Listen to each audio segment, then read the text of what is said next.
G'day guys, Anna here. Welcome back to the channel. Um, SportsDeck video. I haven't had one for a couple of weeks. Just didn't get around to it last week. Was waiting for some news on some players like Tyrod. I know Devontae Adams was out with COVID, and I wasn't really sure what I was going to do with the trade, so I actually ended up going with zero. And I'll show you how that's probably cost me with a few things popping up this week, a few poor performances, a big injury. Yeah, it's going to be tough to see how I maneuver around this. I'm not too sure how I'm going to go as of yet, but yeah, it was an average week last week. I think I sort of held rank or maybe moved up a little bit, but not much. And this week was pretty poor. I mean, a lot of people went pretty average. If you had a good week, 500 plus, you would have moved up pretty significantly. I didn't, only 405, and moved down about 20 spots. So hasn't been good after I was pretty happy with the start of the season. The last couple have really been poor, and I haven't really made any ground um, after being in what I thought was a pretty good position with team value and whatnot. So I mean, you can see the main one here has been the Mahomes trade-in 2 weeks ago with the money that Heineke made, which was substantial. I thought it was time to get in a big quarterback, as a captaincy option every week, sort of set and forget. And Paddy has gone 17 with that absolute stinker against Tennessee, and then 30 this week, which is, I guess, respectable, but it's still not what you expect out of an 18 mil or whatever he was um, quarterback at the time. And he's really going to tank in price now. His break even was 80 last week. After that, it's 85 now, and it's really until he has a big performance is going to sort of, just absolutely plummet to. He's going to, yeah, looking here about 13 mil in a couple of weeks, which is terrible. And I was contemplating switching him to Josh Allen just as a sideways move this week, but I didn't do it. And that might be costly, especially because Josh's run coming up is incredible. And I was probably still going to get him this week, maybe for Hertz, and just run those two. But yeah, as you can see, I mean, all of us will at this point have Derrick Henry, but that has sort of thrown a bit of a spanner because waiting for Tyrod to downgrade Trev to, like, if Tyrod plays this week, I think I really need to get him just because he's going to be a good cash cow. Um, and I think, yeah, T-Law's break even's about 26, so it's gettable, and you probably won't, you'll probably get around that mark again. But the fact that I think Tyrod's is negative 52, he's going to go up heaps, just even if he plays and scores, 20 or whatever. And he's going to, yeah, make a bit of cash, and I think I really want that just for later in the season. But Derrick Henry, I think you almost got to cash him in now. I mean, I know he's not going to move in price, so there's an argument to be made that you could just bench him for a week and deal with him next week. But I think it's so much cash on your bench that it just doesn't seem viable. But anyway, we'll get to the team. So I VC'd Hurts this week. Thought against the Lions he'd be a decent shout for a big game, but whenever they got inside the red zone, he just handed off to some dud running back like Boston Scott or bloody Jordan Howard. So he wasn't getting any points for the touchdowns, and that really hurt him. Would have been an easy 50 maybe plus if he'd run one in himself and threw one at least. But there was none of that. So a measly 22, and so obviously stuck the C on Paddy, hoping for a bounce back against my Giants, which I thought was probably a fair chance. The Giants play everyone into form. Paddy in a bit of a slump, but he still kind of struggled as well. Through an early pick that was pretty unlucky, I'll admit, but still couldn't really get a lot going. I know they won the game, but the Giants really aren't that much. They got nothing going for them, and they barely scraped through. So very worrying for the Chiefs. I still don't lose out hope that they can turn it around at some point, but it just doesn't seem like it's going to be soon, and it might eventually be too late. But we'll see. Trev just solid again for a rookie. He's made good cash for us this year. Been good on field when we've needed him, so can thank him for that. He's been a good rookie. Whether we turf him this week or next, he's been pretty good.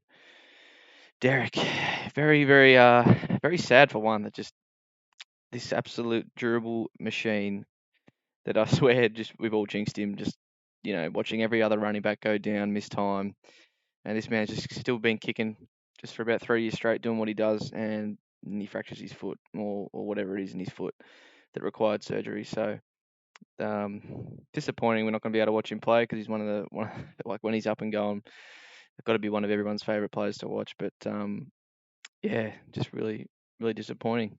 It was clear RB1 this year. I don't think anyone was really going to get near him. But obviously that changes now, and um, yeah, it becomes a question of who do you go to. There's a few options here that I don't have, especially. But we'll see. JT been a great trade in since I got him in 3 weeks ago, I think, and um, he's fired himself up to I think RB 3 or 4. So really happy with JT, absolute stud. And I don't think I'll be getting rid of him anytime soon. Especially they got the Jets this week. So yeah, that run was part of the reason I got him in. But he started, the Colts themselves too. They worked themselves into the season after about 3 or 4 weeks, and then they've looked pretty good recently.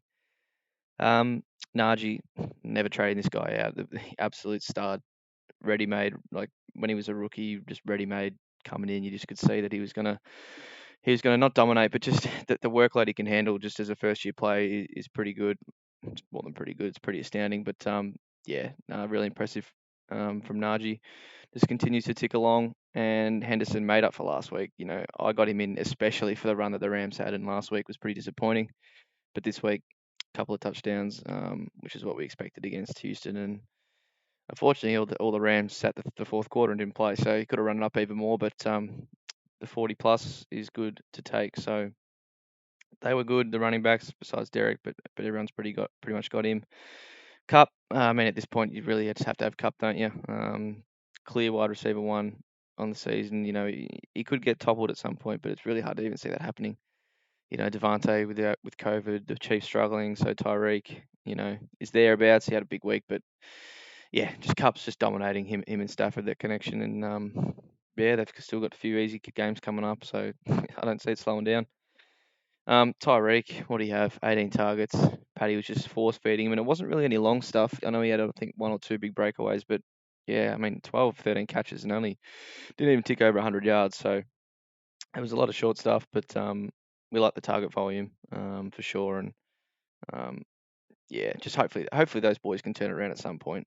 Um, but yeah, no, we're happy with Tyreek. Cordell, another touchdown. Happy with the trading of him a few weeks ago for about 7 mil or whatever. Um, he seems to be a pretty focal part of that offense, and yeah, I just don't, especially now with Ridley out, he could be a good hold for a while. I was sort of envisaging having to trade him on at some point, within a month or something, but with whatever problems Ridley has off the field, he's out indefinitely. So yeah, Cordell's a hold for me.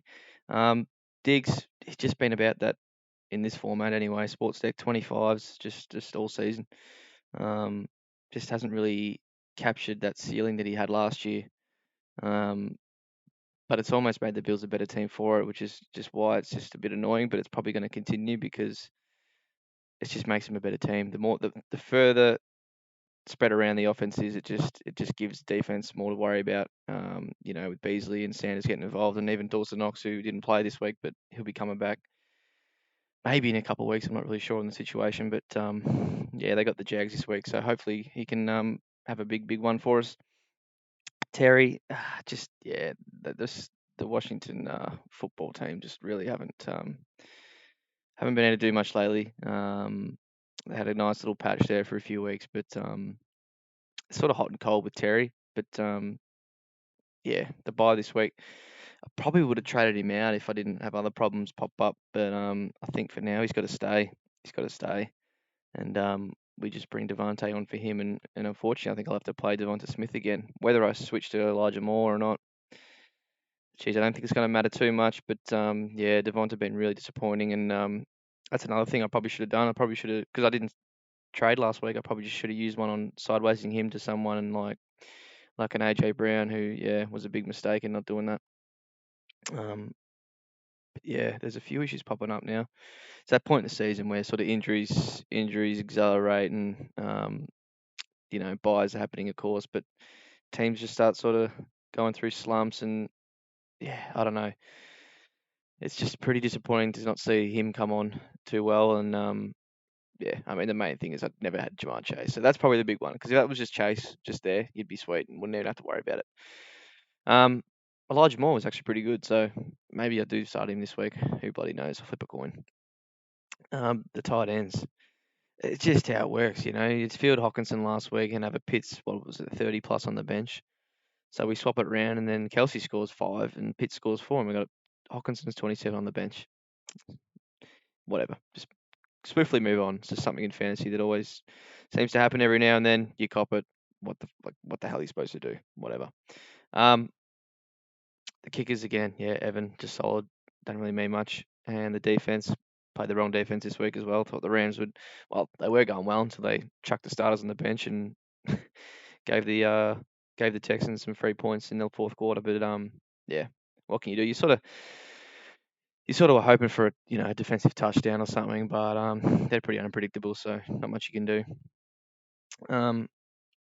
Yeah, so and again, of course, because of my really poor week, oh, you can't see it now, but I got eliminated from the. Oh, you can see it there, pretty convincingly too. Lost by about 100 points, so out of the eliminator. Hopefully, you're still in it, but I am not.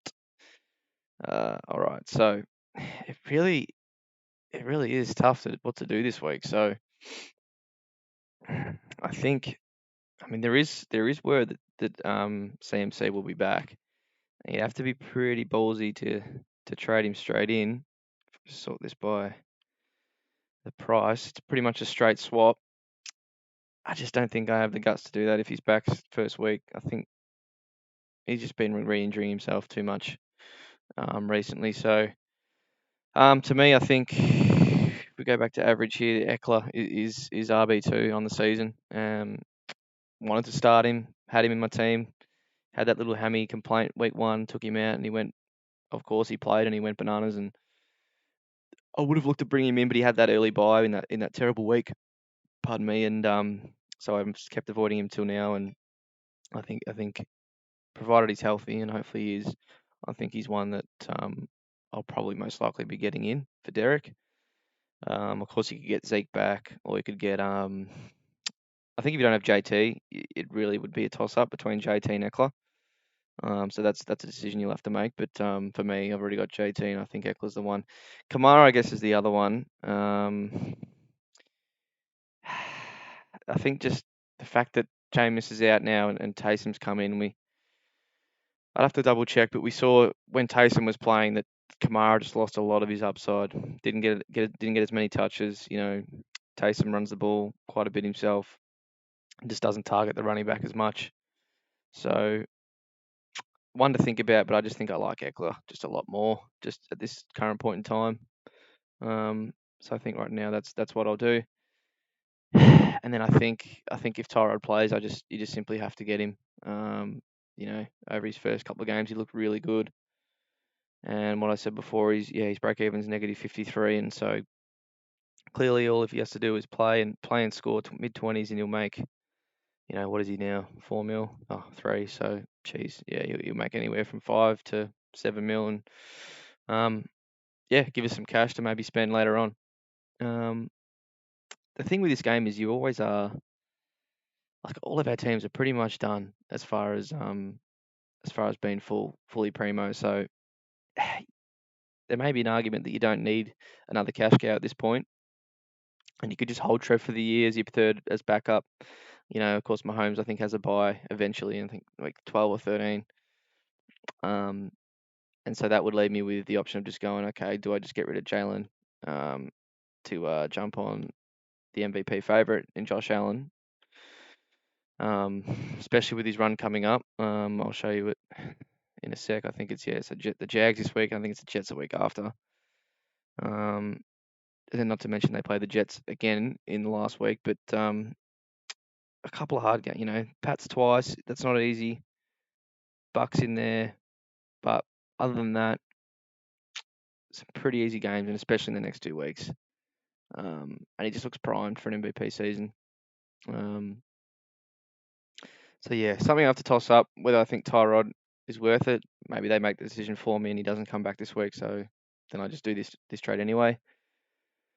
But it's starting to get a bit just Terry. Like I'll have to hold him through the bye here, and then so obviously after the bye he'll be back on the field. But do I stick with him? I might, I might not. But this really does kill all. I only got 900k in the bank after this. Not much to spend after that, and then I probably will be looking at getting Daryl Henderson out eventually. His break even sort of, it has shot up to 30, so he doesn't really have a lot more to make. They got Tennessee this week, so you probably want to look at flipping in a bit. But one to think about. That Mahomes trade. I mean, if Allen wasn't on by that week, Allen was the one I was getting. It just so happened to be that he was, and then it was sort of up to him and Kyler, and of course Kyler. I think he was good the first week, but that trade doesn't look too great either with the injury. And I think he's 50-50 for this week. So yeah, if you've got him, hopefully he gets up. But yeah, this is how I'm looking. So whoever I field at wide receiver, I won't know. Just 50-50 it, but I think the Rams will field again. Tennessee without Derek anymore, so you probably field them. Broncos have got Dallas, so I probably field Rams, and then yeah, as far as captaincy goes, Allen VC, and yeah, so you think Allen would score well enough to take it, and so take the loophole. But yeah, that's how I line up. Quick look at just our sort of lead with the boys. George still hanging in top 100 there. Few of us just sitting just outside. About. I mean, still not much in it really, is it? It's 150 points.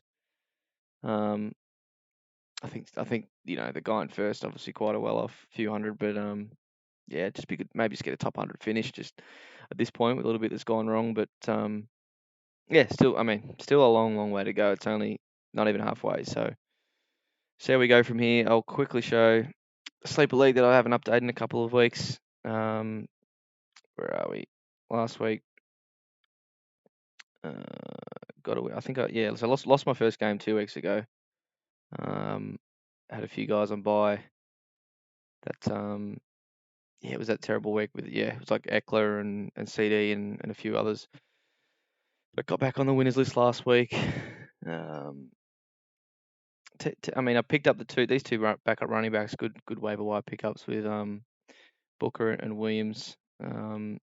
So obviously they're just spot starts for now. They'll probably eventually become useless, but for now they're looking good. Lamar back this week for me. He was on bye last week. Pretty simple, I think. I think the only one is just Darnold just really just gone to absolute shit since the first month. He was looking good. Oh yeah, I picked up Gino and played him last week, which was good. Somehow Gino had an absolutely elite game. So yeah, Antonio Brown out. Ayuk, see with the Debo situation, he might be an option. Tony, always an option, and then Monty still on the IR. And yeah, Jimmy G played well, so I don't think Lance will be getting a look into anytime soon still. So hopefully, yeah, projected to win, but it's fantasy. You never know. Anything can happen. All right, guys. Thanks for tuning in. I'll see you guys next week. Always just hit me up on Twitter, NO Fantasy, and yeah, catch you later, boys. See ya.